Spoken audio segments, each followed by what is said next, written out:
Have you cooked with kidney beans before? Let's make a Makhani Rajma today. It is a kidney beans preparation that is heavy in tomatoes and onions and some spices and cream. So let me get started and show you some basics of this recipe. In the overhead camera, I have some spices laid out here, but I want to show you some things. Kidney beans come in the marketplace in a couple different ways. I'm holding up a plate with two different kinds of kidney beans. These are the conventional ones that you find, which are the large kidney beans that look like this. And then you find smaller ones that look like this. They are much smaller in size. They are not short of flavor. So don't be fooled by their small size. You could always swap out adzuki beans if you are interested in making this recipe but can't find the kidney beans that you're looking for. Now, the kidney beans that we're going to use have been started with this kind of a dried form. So they started off like this. 1 cup of dried kidney beans is going to yield between 2.5 to 3 cups of soaked kidney beans. So plan accordingly. I started with the dried kidney beans. I took the kidney beans, I picked through them, make sure they were clean and all that, and soaked them overnight for 8 hours in a large stock pot with cold water. The next morning, I strained the water out, I changed it and started with a fresh pot of cold water in those beans, and the beans had almost doubled up in size. Then I set that stock pot to boil, and it took about an hour on low heat for the kidney beans to finish losing all of the little brown scum that comes off of it when you're trying to boil it, and they were soft and tender. This, believe it or not, used to be 1 cup of dried kidney beans. These kidney beans are cooked and boiled, and let me hold them up to you here. And look at the difference. This one is the dried kidney bean. So this is the dried one, and this is the one that has been soaked and cooked and boiled in water. To do this recipe, you want the pre-cooked kidney beans so that it's able to take the flavors faster and better, and you're not stirring the pot for several hours. How to check when it's done? That's a great question. You hold the kidney bean and you can squeeze it between your fingers and it should kind of soften up. So this is not al dente, but this is soft and cooked. I'm going to show you this again. This is the kidney bean, and if you punch it between 2 fingers, you should be able to get the inside of the beans out. Alright, so let me swap some plates around and let me show you how we're going to make a Makhani Rajma. The base recipe for this dish, which is the main sauce that goes with it, it can work for a lot of different ingredients. So you could use it with mushrooms if you don't like red kidney beans, or you want to swap it out. You can use it with steamed and prepared baby potatoes. You can use paneer or tofu, or you can even use grilled chicken for this. So it's a great base recipe to know and use with different kinds of beans and ingredients. Today we're going to make rajma or red kidney beans with it. Are you ready to make some Makhani Rajma with me? Let's get going. Alright, so I have a large pot that started up and it's warm. I have about 2 tablespoons of cooking oil in here. And I want to be sure that the pot's nice and warm. And I have a cup of just diced white onions. Right now I'm not going to worry about how fine these are. This is going to sizzle, so watch for it.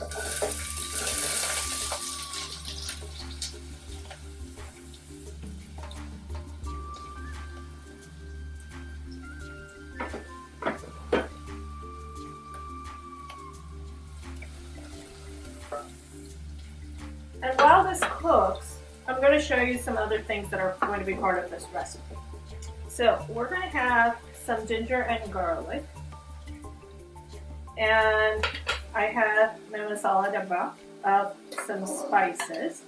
So isn't that pretty? So this is my masala dabba of spices, and believe me, we're not going to use all of this, but this is how I like to store my spices in the kitchen. So we have that. And this is going to take some time to soften up. What you're looking for is a light brown to a caramel color on the onions.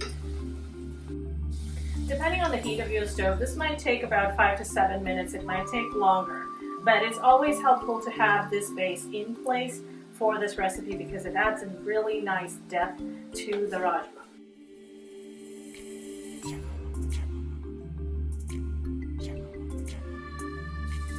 While this is going, I'm going to show you something else that I'm going to use in this recipe. And this gets to be where the whole spices are. The recipe calls for a bay leaf, and you're going to wonder whether you can use the regular bay leaf. Well, I'm going to hold this up under the camera, but the regular bay leaf looks like this in shape. And, it comes obviously in different sizes. You've used them. I don't need to tell you about them. But this is the Indian bay leaf that we're going to use. This is a very specific to Indian cuisine, and it does change the flavor very subtly, but enough that you will notice. I'm going to hold this up under the camera to show you the difference. Just the ordinary regular bay leaf. Now you will see that this just looks just like a regular leaf. You're familiar with it. And I'm going to swap out this one, which is your regular bay leaf. Look at it carefully, and I'm going to keep this one back here. These ones are your regular bay leaves. With it, I'm going to swap the Indian bay leaf. Now the Indian bay leaf looks a little bit different. If you're just looking at it from afar, it doesn't look very different, but it has these 3 little veins that go from the base of the leaf to the top. And this is what you're looking for. This has a slightly greater bite and is what is preferred in Indian cooking. I'll share a picture of the difference of both of these with you later, but you're going to look for the Indian bay leaf and not the regular bay leaf. However, if you don't have the other bay leaf, if you don't have the Indian bay leaf, just use your regular bay leaf and you will know that that's the one thing that you've changed in terms of flavor.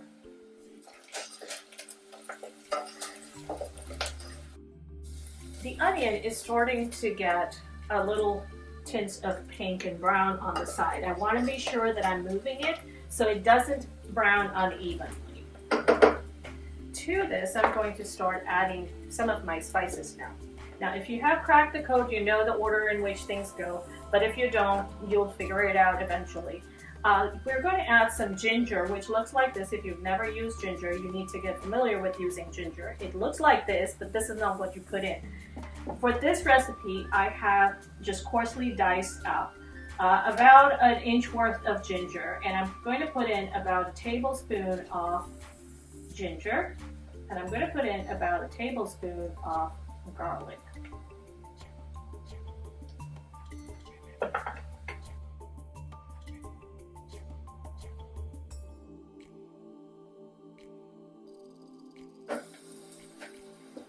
To this, we're going to continue adding the spices and build the layers. So I'm going to go into my masala dabba and pick out some spices that I want to use. In this recipe, I'm going to take a little bit of cinnamon, a couple of pods of cardamom, and I'm going to put in a piece of my bay leaf. So look at that, I have just a little bit in here. I'm going to stick that in there.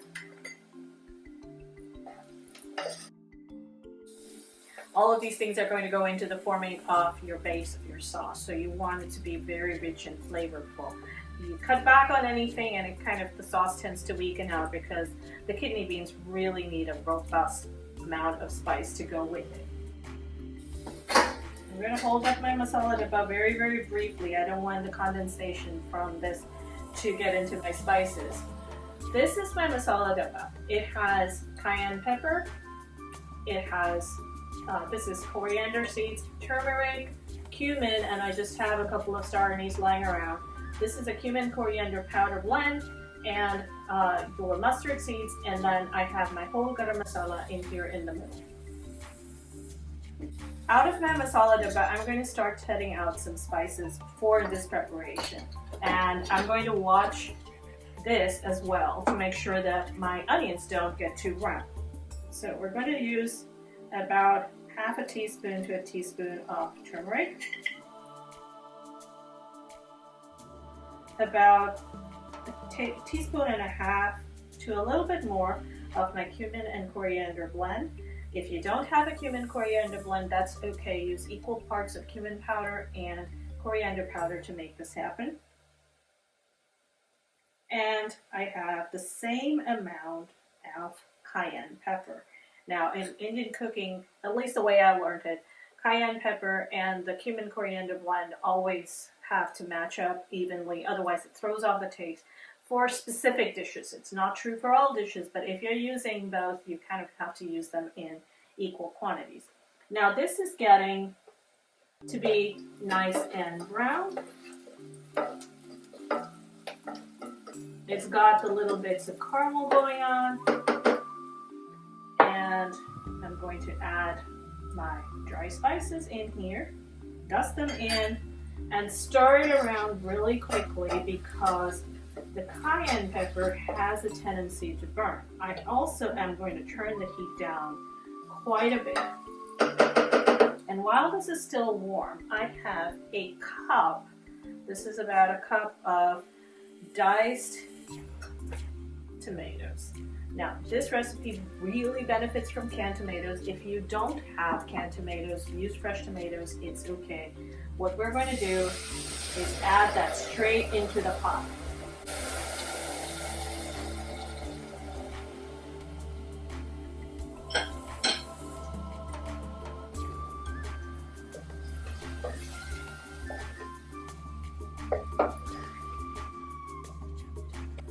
For the next step, you want the sauce to cool down a little bit. So I'm going to actually take this off of the stove. I think this sauce is a little cooler than about 5 minutes ago. So I know that my immersion blender will be able to handle the heat. But if you have a blender, but it's not an immersion style, just wait for the sauce to cool down completely. So that's about a giant jar full of your sauce. I'm going to put this back here. And I can see the cinnamons, the little soft cinnamon, so I'm going to stick that back into the pan. Hang in there, we're going to take this for a spin. And look at the consistency of it. It is like marinara sauce. Now I'm going to set this back into my pot.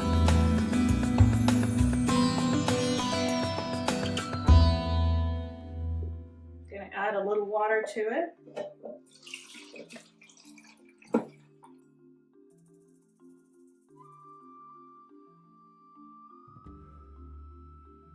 And make sure I get all the bits of that great sauce back in there.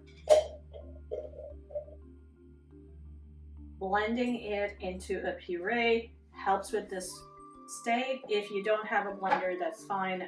If you are using any other kind of tomatoes, just dice it as small as you can possibly do it and add it in. It won't change the way this tastes.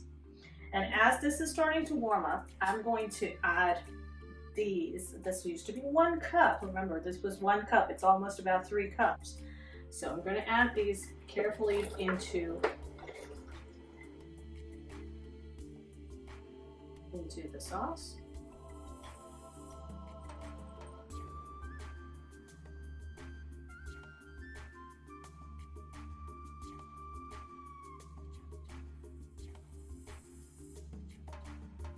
While it's doing this, let me show you 2 important parts of this recipe that are essential to the finishing of this dish, but also in making it a makhani dish. Leave it like this and you can't really call it makhani.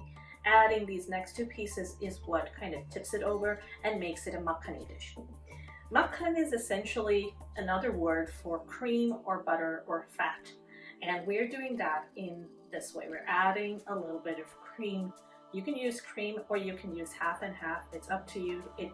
What we're doing with this is adding a creamy texture to this finished dish. Also help balance out the tartness of the sauce and the tomatoes. What tips it up even one more step is the addition of this little magic spice called kasuri methi. Kasuri methi is the dried powdered leaves of the fenugreek plant, and I will hold this up under the camera to show you the difference between the 2. This is fenugreek seeds. This is the powdered leaves of fenugreek. Now, I have seen many folks try to alter a recipe and make adjustments. This is one recipe where you cannot swap one out for another in terms of the use of fenugreek leaves. You need these. This dried thing is going to do nothing for the dish. It'll make it bitter. This one adds a very nice umami kind of flavor. It is just unusual. The minute you toss it in with the cream, you've got to add the cream. With the cream, you add it in, it really creates a very nice finish and aroma, like the kind that you get at a restaurant. So this is going to get added into our dish at the very end when we're about ready for the last 5 minutes for it to finish cooking. This is going to cook for about 15 to 20 minutes on high heat. I'm going to cover it and let it go. And I had kept it covered so it's not losing all the aromas, but believe me when I tell you, the entire house is making me hungry. Look at it. It is steaming and bubbly, as it should.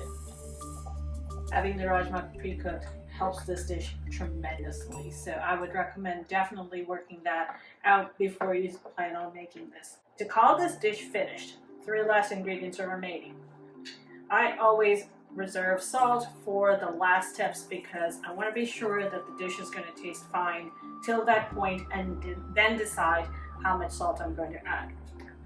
So if you know anything about how I cook with salt, I add in a dash to taste and it has not failed me yet.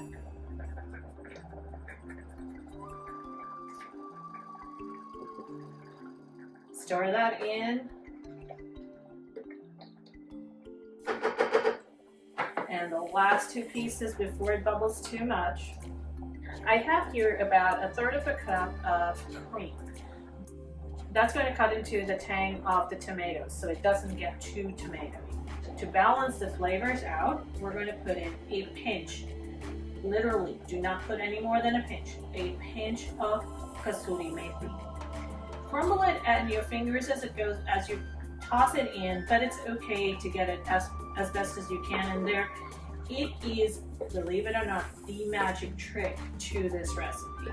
See how the color has changed on this? It has gone from a marinara sauce kind of consistency and look to something completely different. So I'm going to let this boil for just a minute more. And I have a little bowl here ready. Look at this creamy, rich makhani. This is Makhani Rajma or Rajma Makhani. Whichever way you call it, it is delicious. As I was saying earlier, if you don't have onions or you don't want to use onions, if you're going to skip it, double up on your tomatoes so that you still have that body that this dish desperately needs in order for it to be fabulous. Pair this Makhani Rajma with any of the traditional eats that go with this, which includes, but is not limited to, a bowl of rice, some roti, some paratha, some naan, some pav bread. And if you can't find any of that, you can find a naan, or you can use it with even a couple slices of a very good, robust Italian bread. So try this out in any form that you like with whatever you have on hand, and let me know when you cook this so I know that you at least tried it out. Enjoy your Rajma Makhani or Makhani Rajma. I have my dinner planned.